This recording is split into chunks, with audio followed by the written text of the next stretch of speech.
Now, I don't support anyone pickpocketing anyone, but if you're gonna do it anyways, may I suggest not pickpocketing Americans? Because it's not gonna go well for you. And I would know, because last time I was in Paris, I saw someone attempt to pickpocket an American, and they got absolutely humiliated and humbled. So I was on the Metro Underground thing in quite a touristy area in Paris, and I was sitting down, and right across from me were these three blonde women, and it was quite obvious to me that they were American just because they were talking really loud in American accents. Nonetheless, as I'm sitting there, I see this short lady come up to this group of three women, and she's got like a big floppy hat on and glasses, and I was like, oh, that's kind of weird, like we're underground, why do you need that? But I kind of brushed off, and I assumed that she's part of their group. Moments later though, I noticed this short lady slyly reaching her hand into one of the blonde women's bags and like snatching a phone and then going back for more, and I'm like, oh my god, she's a pickpocket. And I get up to like warn these ladies. But before I could say anything, I hear one of the other blonde girls yell in her Valley Girl accent, "Pickpocket!"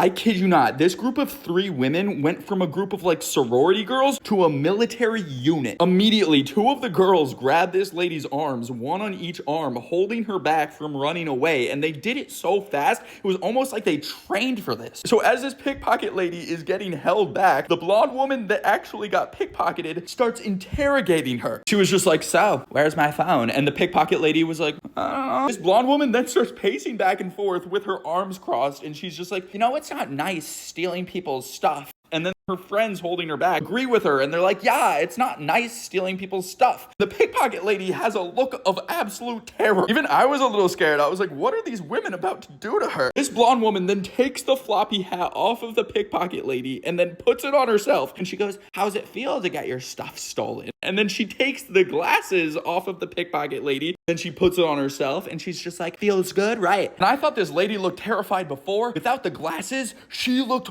horrified. Anyways, eventually this woman does take her phone back, and I'm thinking like, oh, once she gets her phone back, they're gonna let this lady go. Update, they do not let her go. They continue restraining her until they get to the next station, where they walk her off the train. And I distinctly remember as they were getting off the train, one of the women going, we are taking you to the authoritorium. And I'm like, I'm pretty sure that's not how you say it, but whatever. So yeah, just don't mess with Americans. It's more trouble than it's worth. Also, let me know if y'all have any experiences with American tourists getting pickpocketed, because I know this is not an isolated experience. I've seen so many videos online of American tourists just absolutely humbling pickpocketers. If you were to ask everyone what the scariest haunted house was, I think most people would probably tell you some like abandoned asylum or like an old prison turned haunted house. But I am here to tell you that I think I experienced a haunted house 100 times scarier than all of that. And it wasn't even a real haunted house. Now, you see, when I was growing up, every single year, one of my neighbors would transform his garage into like a makeshift haunted house. And it was really cool because he had all these decorations and all of these props, and he would switch it up every single year. So me and my friends would go to his haunted house just to see what he did. And every year that we'd go, maybe me and my friends would get a jump scare or two, but it was essentially as scary as a spirit Halloween. It wasn't that scary. That's until this one year. Now, everything was normal at first. It was Halloween night, and me and a couple of my neighborhood buddies decided to go to this haunted house because we hadn't seen it that year. So fast forward, we head over to this haunted house, and we enter through the garage, and we proceed to get that standard neighborhood haunted house experience that we were used to. Like, as we were walking through, a Walmart skeleton popped out, and we were like, ah, and then we saw a ghost projected on the wall, and we were like, oh my god, but it wasn't really that scary to me at first. That's until Lil Marker decided to take matters into his own hands. I was like, you know what? This place is not scary enough. I know what I need to do. I need to scare my friends myself. So I ran ahead of my friends looking for a hiding spot that I could pop out of and like scare my friends. And this place is like a maze. So as soon as I made that first turn, I was out of sight of my friends. But nonetheless, eventually I find a hiding spot, and I crouch down and I wait there for my friends to pass. And I wait a minute, 2 minutes, eventually 5 minutes, and my friends still have not walked past. And I'm just like, that's weird. So I get up and I start genuinely looking for my friends, and I cannot find them anywhere. And I'm confused because like this whole haunted house is in a garage. How can I lose my friends in a garage? But anyways, as I'm searching for my friends, I make a turn and I I see this long, dark hallway that I had not seen before. And I'm just like, oh, my friends probably went down there. And it looked quite ominous, but it was a haunted house, so it made sense to me. So I started walking down this long, dark hallway. At the end of it, the hallway opened up to this huge room that was completely dark except for this one light on the opposite side of the room shining down on this creepy old lady eating soup at a table. And in my head, I'm thinking like, damn, they upgraded. Like, this is freaky. And I start walking towards this creepy old lady because I think that she's like an attraction in this haunted house. As I get closer though, this creepy old lady looks over at me and she goes, "Oh, hi, darling. Would you like some soup, darling?" I was thinking like, oh damn, this is creepy, but I thought it was a bit, so I was like, yeah, sure, I'll have some soup. Anyways, I walk even closer to get my soup, and as I get closer to her, she squints at me and she goes, "You're not my darling.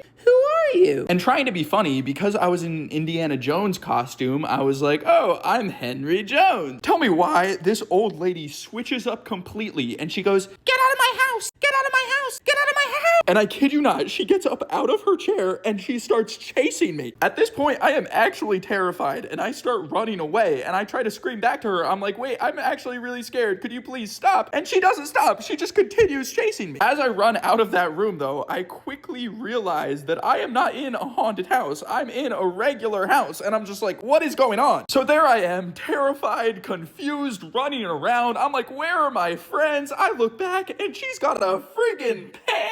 I'm like, what is going on? And this goes on for like 5 minutes. But suddenly I hear the dude that runs the haunted house yell, "Mom, stop!" This old lady stops and she yells back. She's just like, "Son, there's this strange man in our house." This dude goes, "No, Mom, that's just a neighborhood kid. I know him." And she like settles down. This dude then guides me out of the house where all of my friends were waiting and we like figured out what happened. So apparently when I ran ahead of my friends to scare them, I went down a shortcut that they did not go down, hence the reason that they did not pass me. And then when I went searching for them, the door from the garage to the house just happened to be open. And I went through that door down the long dark hallway. And that old lady was the dude that runs the haunted house's mom that just happens to have dementia and did not remember that he was hosting a haunted house in the garage. So yeah, she legitimately thought I was an intruder and that's why she chased me around with a pan. So yeah, terrifying. Let me know if y'all have anything that tops that. Y'all, I think eco-bricks are a great concept in theory. Like, I understand how putting all of your recyclable plastic into a plastic bottle is really good for like waste management and landfills. But I will say, if you're going to make an eco-brick, please be aware of what you put in that eco-brick, because you may just embarrass yourself. And I would know, because my friend embarrassed herself right in front of my eyes with her eco-brick. The other day, I was over at this friend's house and I knew that she had been doing this eco-brick thing for a while, so I asked her like how it's been going, because part of me kind of wanted to start my own eco-brick. And my friend was just like, "Oh yeah, it's going great. Do you want to see how much I filled up my eco-brick?" And I was like, "Yeah, sure." So she walks over, gets her eco-brick, and then hands it over to me, and I'm just looking at it like, wow, because I'm seeing all these layers of trash. And she goes on to be like, "Yeah, that's only a week of trash." But as I'm holding her eco-brick, I noticed something. I noticed a pretty distinct layer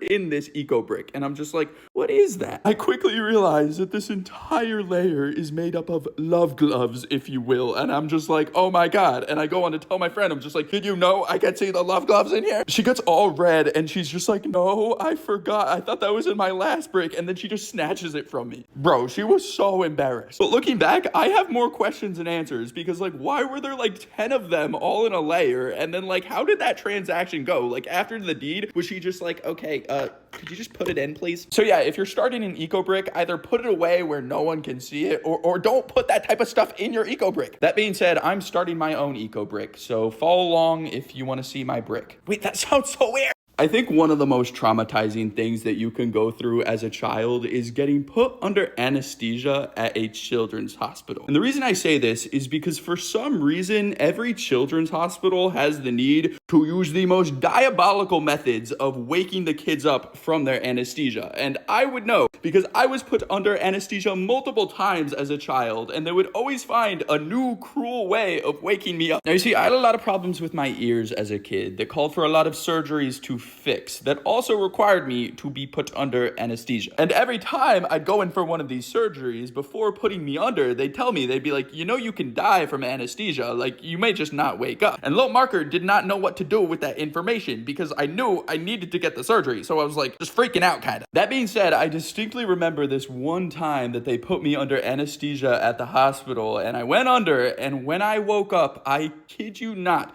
there was a miniature unicorn in my hospital room, and all the doctors and nurses were like, oh my gosh, the unicorn came to visit you, you're so lucky. And Little Marker was like, what's going on? And I was like loopy because I had just woken up from anesthesia, and I'm just like, wait, how is there a unicorn in my hospital room? Like, unicorns aren't real. And then I'm like, wait, am I dead? Am I in heaven? And I just start bawling my eyes out. I'm like, oh my God, I'm dead. And the doctors were like, that's a normal reaction. And then one of the nurses proceeds to get this like piano keyboard thing out and hold it in front of the and it starts playing the piano. So I'm just crying while this piano is being played really badly by the unicorn. Anyways, 5 excruciating minutes later of this unicorn playing the piano, I start freaking out. Like, I start legitimately shaking, and I'm just like, unicorns aren't real, unicorns aren't real. And thankfully one of the nurses catches on, and she's just like, oh my God, honey, it's not a real unicorn. And she takes off the horn from the unicorn, and she's just like, oh, it's just a hat, it's a miniature horse, honey. After that, I had to take a moment to like ground myself because I legitimately thought that I had met my maker. Like, I thought I was in heaven. But eventually I came to terms with the fact that I was not dead, and I was like, thank God. And looking back, I understand the perspective of the hospital. Like, they want to make it feel special and whimsical for the kids, but it did not work for me. And I went under anesthesia multiple times after that, and each time they would wake me up with like a new crazy thing. Like, I kid you not, they woke me up with a children's choir this one time, and another time they woke me up with a Beyonce impersonator.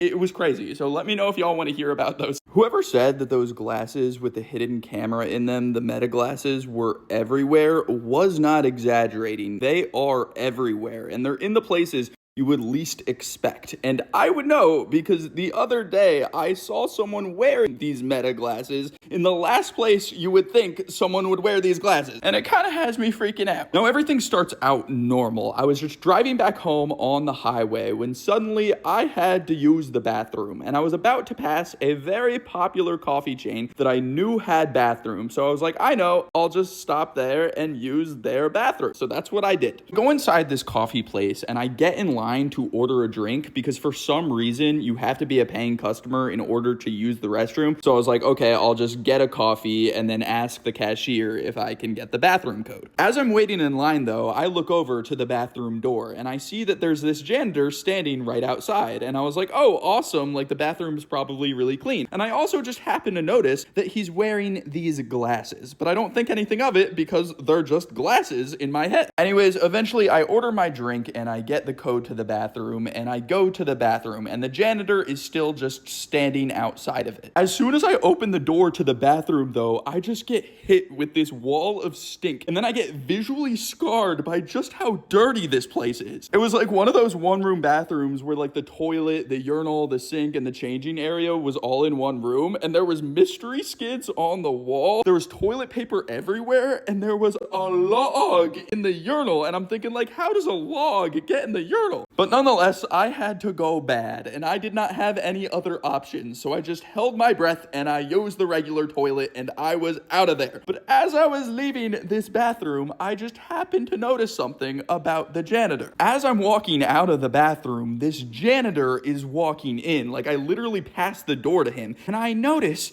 that his glasses are blinking. And I'm like, oh my God, those are the meta glasses. And I look it up afterwards, and they were the exact style. And I know the glasses recorded me as I was walking out because that light was blinking, and that means it was recording, and it looked right at me. So if that video gets out, everyone's gonna think that I logged in a urinal. So if anyone sees that video, please just don't watch it and report it for my own sanity, please. But do y'all have any experiences like that? Because ever since that happened, I have been seeing these glasses everywhere. Apparently, if you search my lookalike on this app, it will show you who your lookalike is. I don't know what technology is being used or how it works, but apparently it works. So I thought, you know what? What if I give it a try? What if I find out who my lookalike is? Like, it couldn't be that bad, because if you don't already know, I have been told I look like some pretty fugly characters. So I was like, you know what? What if it just flatters me? What if it tells me I look like a young Leo or something like that? Update. It did not tell me I look like a young Leo. It actually didn't flatter me at all. If anything, it reinforced my insecurities. I almost don't want to show you guys because I know you guys are gonna clown me for it. It's just too good. But I feel like I have an obligation to show you guys. So here you go. It told me I look like Lollipop Kid again. What is it? Is it the general vibe? Is it the hair? Is it because I'm blonde again? And it's just wild to me because Lollipop Kid is such a niche character and I have been compared to him multiple times and now my phone is comparing me to him. What do I have to do to stop this? Because I feel like these comparisons won't stop until like I act out the do the roar sequence. Oh my God. Is that what I have to do? Stay tuned, I guess.